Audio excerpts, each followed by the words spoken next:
बहुत अच्छे, धन्यवाद मलयकेतु। बहुत शुभ समाचार लाया। विरोचन सेना के बिना यात्रा कर रहा है, इससे हमारा कार्य और भी सरल हो जाएगा। और यह भी बहुत शुभ है कि दैत्य गुरु शुक्राचार्य भी असुरलोक में नहीं है। सत्य कहते हैं आप, वे हमारी राह का रोड़ा बन सकते थे।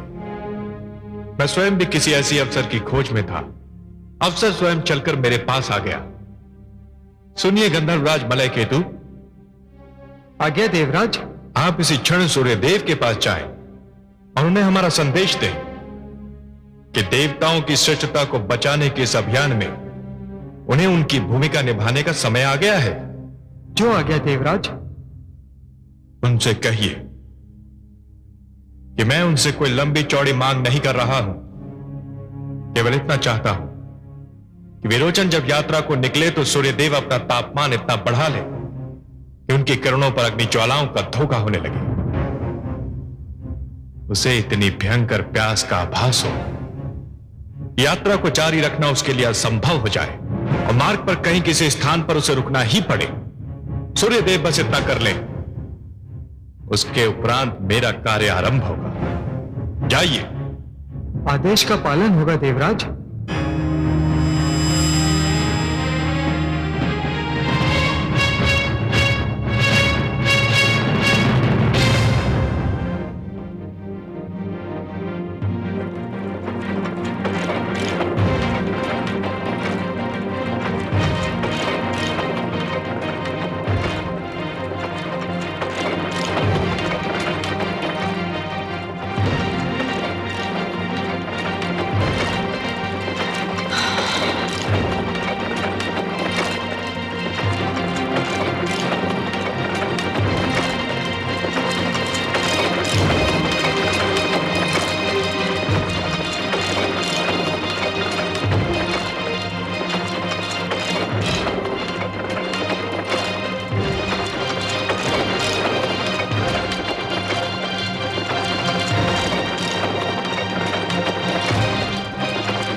स्वामी, मेरे गले में तो कांटे चुभ रहे हैं।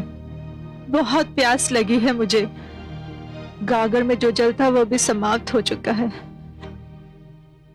और ताप भी बहुत अधिक है आज। सत्य कहती हैं आप। लगता है सूर्यदेव ने अपनी सारी किरणों का भंडार आज ही लुटा देने का निश्चय कर लिया है। कहीं कोई कुआं ताल भी दिखाई नहीं दे रहा है।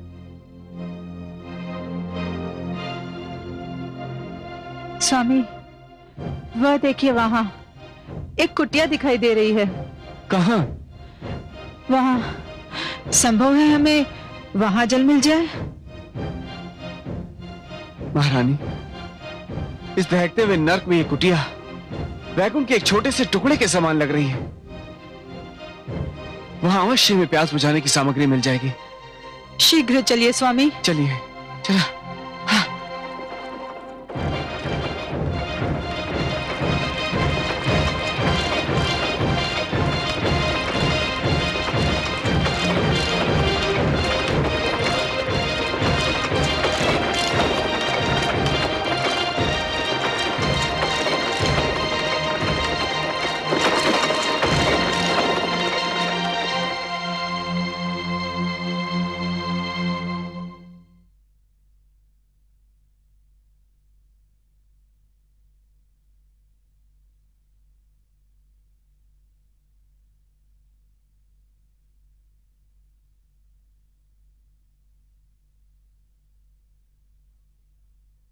क्या हम भीतर आ सकते हैं? हम प्यास के मारे दो यात्री जल ग्रहण करना चाहते हैं।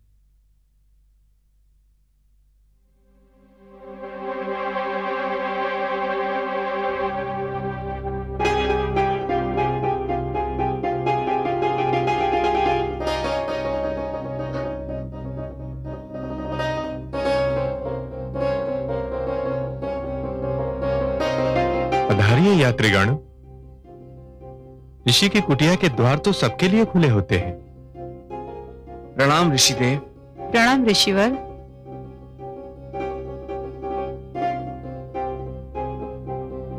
अरे आप तो महाराज विरोचन हैं और आप अवश्य महारानी विशालाक्षी होंगी। आप दोनों का भूरी भूरी स्वागत है। पधारिए। ऋषिदेव, क्या मैं आपका शुभ नाम जान सकता हूं? ये सब औपचारिकता तो होती ही रहेगी, किंतु मैं देख रहा हूं आप दोनों पसीने में तर हैं, बहुत प्यासे भी। पहले थोड़ा जल ग्रहण कर लें, परिचय भी हो जाएगा। शिष्य, अतिथिगण की प्यास बुझाने का प्रबंध करो। क्या तुम देख नहीं रहे कितने प्यासे हैं दोनों?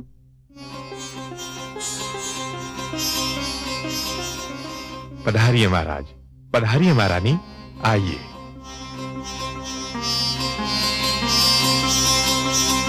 पधारिए, आइए।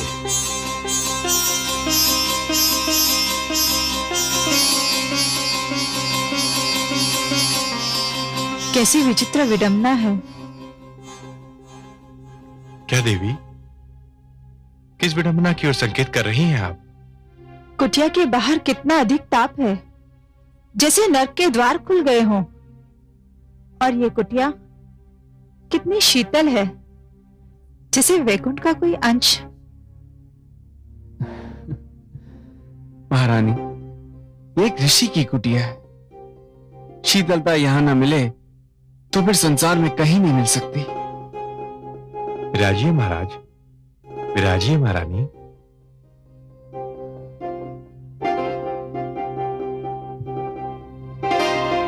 लीजिए, जल आ गया। अतिथिगण जल ग्रहण करें। ये जल भी बहुत शीतल है, सारे जीवन की प्यास बुझा देगा। मुझे विश्वास है ऋषिदेव। लीजिए स्वामी।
यही वो मुकुट है ना, सूर्य देव का वरदान, जिसके होते मृत्यु विरोचन के पास भी नहीं पटक सकती। शिष्य मलयकेतु, फेंक दो इसे ले जाकर कुएं की गहराई में। शीघ्र अतिशीघ्र हमारे आदेश का पालन हो। जाओ। जो आगे देवराज।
प्रणाम गुरुदेव।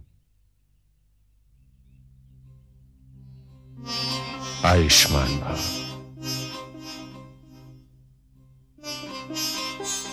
मैं तो समझता था महाराज विरोचन मेरा स्वागत करने आएंगे। वही आते गुरुदेव, परंतु महाराज विरोचन महारानी सहित पुत्र बलि के गुरु दक्षिणा समारोह में सम्मिलित होने के लिए कामरूप देश चले गए हैं। कब? आज ही गुरुदेव। परंतु वे दोनों अकेले ही चले गए गुरुदेव। अकेले ही चले गए? हाँ गुरुदेव, मैंने उन्हें बहुत कहा कि सेना की टुकड़ी उनके साथ भेज देता हूं, परंतु महाराज विरोचन माने ही नहीं। सेना नहीं ले गए? यह तो शुभ नहीं हुआ। शिष्य विरोचन से भारी भूल हुई है। गुरुदेव, मैं कुछ समझा नहीं। परंतु मैं समझ गया। पुत्र आह्लाद, हमें तुरंत उसी ओर चलना होगा जिधर शिष्य विरोचन गया है। परंतु क्यों गुरुदेव? उसके प्राण घोर संकट में है। क्या? तनिक भी विलंब हुआ तो इस विलंब का प्रायश्चित कठिन हो जाएगा। आओ मेरे साथ। चलिए गुरुदेव।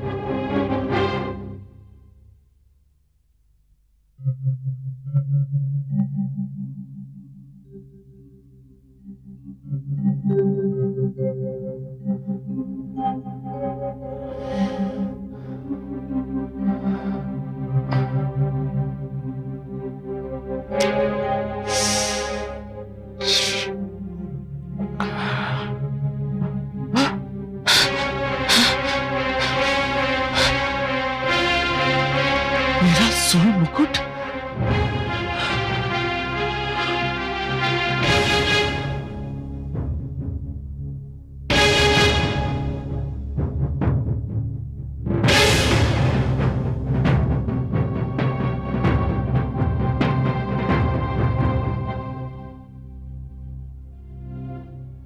इंद्रदेव, आप? हाँ, मैं। ये सब क्या है? क्या चाहते हैं आप? कुछ अधिक नहीं। मैं केवल यह चाहता हूं कि तुम अपना वो निर्णय लौटा लो जिसके अंतर्गत तुमने अपने राज्य में विष्णु के अतिरिक्त शेष सभी देवताओं का पूजन बंद करवा दिया है। क्यों? भगवान विष्णु की पूजा से आपको क्या आपत्ति है? भगवान विष्णु की पूजा पर हमें कोई आपत्ति नहीं, परंतु अपनी पूजा न होने पर हमें अवश्य आपत्ति है। ये वर्षों से चली आ रही परंपराओं के प्रतिकूल है। परंतु मेरे विचार में यह सर्वथा नियमों के अनुकूल है। केवल भगवान विष्णु ही हमारे आदर्श हैं। हमें केवल ईश्वर की ही पूजा करनी चाहिए। कोई व्यक्ति हमारा आदर्श नहीं हो सकता। मूढ़मती, हम व्यक्ति नहीं हैं, हम देवता हैं। देवता। मैं जानता हूं कि आप देवता हैं, पर क्या मैं जान सकता हूं कि देवता होकर आपने इतना गिरा हुआ कार्य क्यों किया? क्या गिरा हुआ कार्य किया है मैंने? ऋषि का वेश धारण करके प्यासे यात्रियों को ठगना क्या देवताओं को शोभा देता है? यह नीति है। यदि नीति के नाम पर देवता भी छल करने लग पड़े तो मानवों दैत्यों और देवताओं में अंतर ही क्या रह जाएगा? विवाद में समय नष्ट मत करो सम्राट विरोचन। तुम अपना निर्णय वापस लेते हो या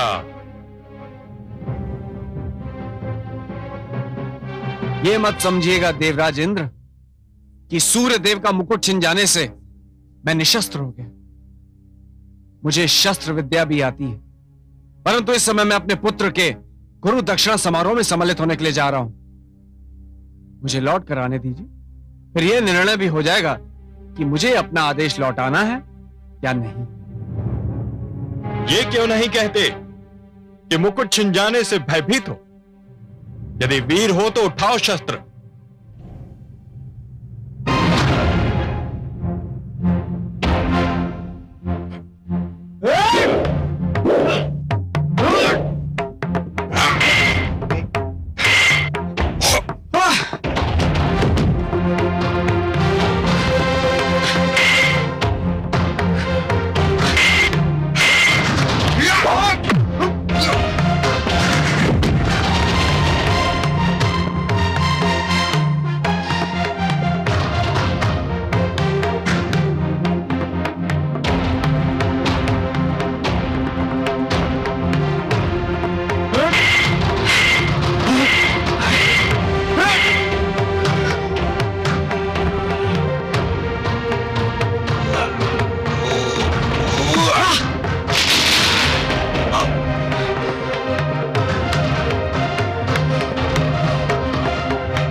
मैं दैत्य गुरु शुक्राचार्य को इसका अवसर नहीं दूंगा कि वो आकर तुम्हें संजीवनी मंत्र से जीवित कर दे।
देवराजन, तू एक देवता नहीं बधिक है। हत्यारा है तू, एक कायर हत्यारा जो वेश बदलकर धोखे से निर्दोषों की हत्या करता है। सौगंध है मुझे अपने पिताश्री की आत्मा की, जिन्हें तूने छल से मार दिया। जब तक मैं तेरे अभिमान को विध्वंस न कर दूं, जब तक तुझे तेरे सिंहासन से उतारकर मिट्टी में न मिला दूं, तब तक स्वयं पर अन्न जल निंदा वर्जित रखूंगा।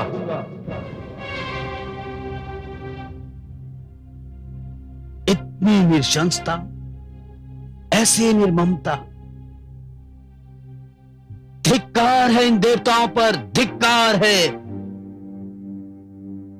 गुरुदेव, मुझे आपको गुरु दक्षिणा देनी है। मैं दूंगा गुरुदेव, अवश्य दूंगा। आप जो मांगेंगे वही दूंगा।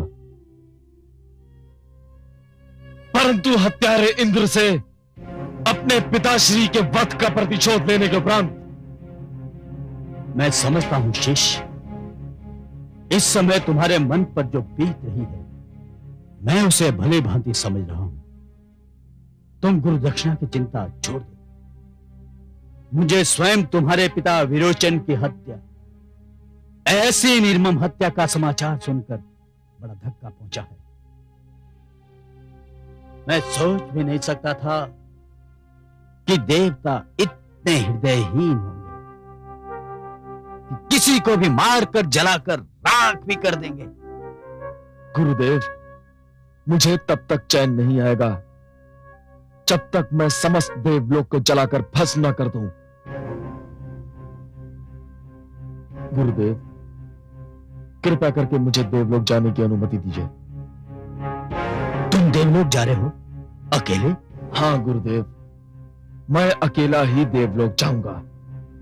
नहीं, हम सब तुम्हारे साथ चलेंगे। नहीं गुरुदेव, मेरे पिताश्री की हत्या हुई है और उसका प्रतिशोध लेना मेरी व्यक्तिगत समस्या है।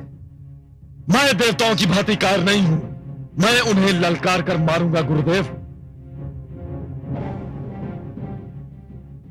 आप कृपया करके मुझे अनुमति दीजिए।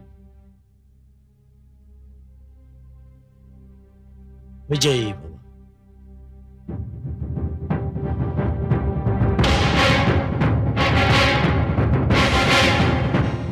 चला था हमारी पूजा समाप्त करने, हमने उसी को समाप्त कर दिया।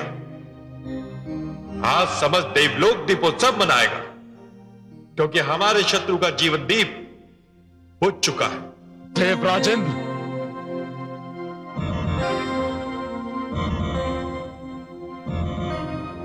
एक जीवन दीप तो तुमने अवश्य ही बुझा दिया, किंतु उस ज्वाला को तुम कदापि ना बुझा पाओगे जो प्रतिशोध की सौगंध से मेरे मन में भड़क उठी है। कौन हो तुम बालक? मैं वही हूं देवराजेंद्र, जिसके पिता को तुमने कायरता से मार डाला। मैं वही हूं जिसके पितामह प्रहलाद ने तुम देवताओं को कारागार से छुटकारा दिलाया था, और उसका उत्तर तुमने यूं दिया कि उसके निर्दोष पुत्र अर्थात मेरे पिताश्री को जलाकर राख कर दिया। देवराजेंद्र, मैं विरोचन पुत्र बलि हूं। विरोचन पुत्र? यहां क्यों आए हो? क्या तुम नहीं जानते कि मैं यहां क्यों आया हूं? मैं तुम्हारी इस भारी सभा में यह घोषणा करने आया हूं कि जो संधि मेरे पितामह प्रहलाद ने की थी, वो संधि अब मैं समाप्त करता हूं। देवराजेंद्र, मैं तुम्हें तुम्हारे इस सिंहासन से नीचे उतारने आया हूं, और हां, मैं तुम्हारी भांति कायर नहीं हूं जो पीठ पर आघात करता है। मैं तुम्हारे समक्ष आकर तुम पर आक्रमण करता हूं। लो, संभालो मेरा वार।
साहसी बालक को ये नीच दुष्ट यहां से जीवित बचकर जाने न पाए।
इसके पहले कि दैत्य गुरु शुक्राचार्य इसे संजीवनी मंत्र से पुनर्जीवित कर दे, मैं इसे भी इसके पिता की भांति जलाकर राख कर दूंगा।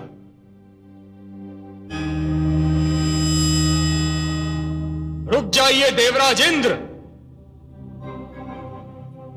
रुक जाइए। लक्ष्मीपति आप? आज तो आपने देवत्व की परिभाषा ही बदल दी देवेंद्र। आज तो ऐसा लग रहा है कि देवत्व और पशुता एक ही अर्थ के दो शब्द हैं। इतनी निर्ममता, इतनी नृशंसता, भूल तो आपसे कई बार पहले भी हुई है देवेंद्र, परंतु आज तो आपने समस्त देवलोक के इतिहास को कलंकित कर दिया।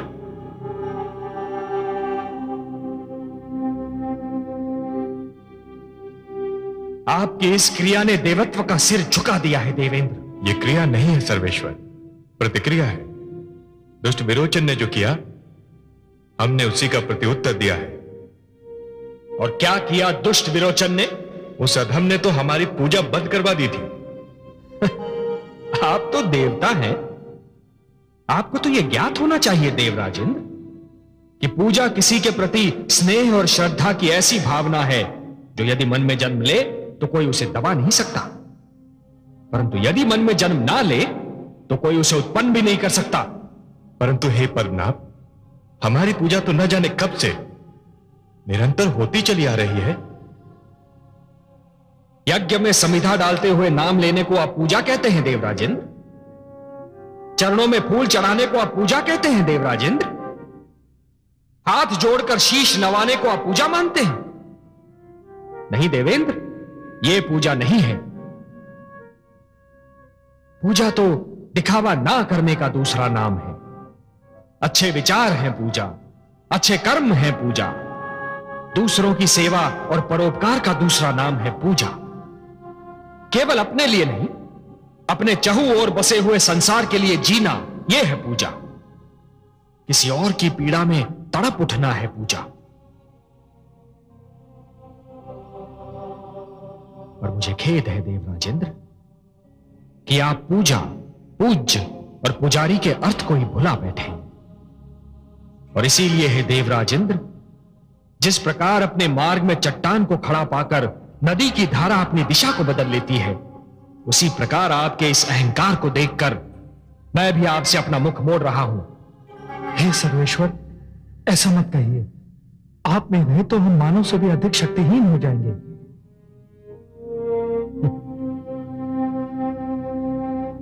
सत्य पूछिए तो यदि ऐसा हो भी गया तो मुझे उसमें तनिक भी दुख नहीं होगा, क्योंकि कई बार मैंने मानव को आप लोगों से अधिक श्रेष्ठ पाया है। नहीं देवगण, नहीं, अब से किसी भी विपदा में आप मुझे अपने साथ नहीं पाएंगे। मैं आपसे बहुत दुखी हूं। मैं आपसे क्षमा याचना करता हूं नीलकांत, मुझे क्षमा कर दीजिए। क्षमा करने वाला मैं कौन होता हूं देवराजेंद्र? आपको तो क्षमा मांगनी चाहिए विरोचन से, जिसका शरीर आपने जलाकर राख कर दिया। आपको क्षमा मांगनी चाहिए विरोचन पुत्र बलि से, जिसकी आप सब ने मिलकर निर्मम हत्या कर दी। तो क्या अब कुछ नहीं हो सकता? घर फूक जाने के उपरांत यदि आंख खुल भी जाए तो क्या लाभ देवराजेंद्र? हे सर्वेश्वर, क्या हम किसी भी ढंग से इस कार्य का प्रायश्चित नहीं कर सकते? प्रायश्चित? प्रायश्चित कैसे करेंगे आप देवराज? विरोचन की राख से उसका शरीर पुनः जीवित कर देंगे? ये जो रक्त पड़ा है भूमि पर, ये बलि के शरीर को लौटा देंगे? आप लोगों ने प्रायश्चित के लिए तो कोई स्थान शेष ही नहीं छोड़ा। मैं बहुत लज्जित हूं लक्ष्मीपति। आपकी लज्जा किसी काम की नहीं देवराजेंद्र। आपके माथे का पसीना बलि की रगों में दौड़ता हुआ रक्त पुनः नहीं बन सकता।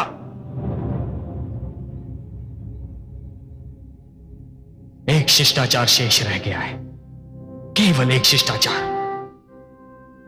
जिसका प्रदर्शन आप कर सकते हैं, बल्कि उसका प्रदर्शन आपको करना ही चाहिए। यद्यपि उससे आपके अपराध का भार कम नहीं होगा।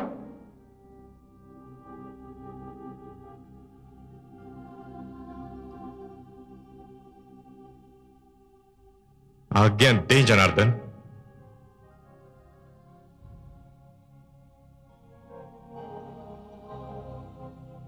बलि के पार्थिव शरीर को वहां पहुंचा दो जहां उसकी दुखियारी माता बिलख रही है,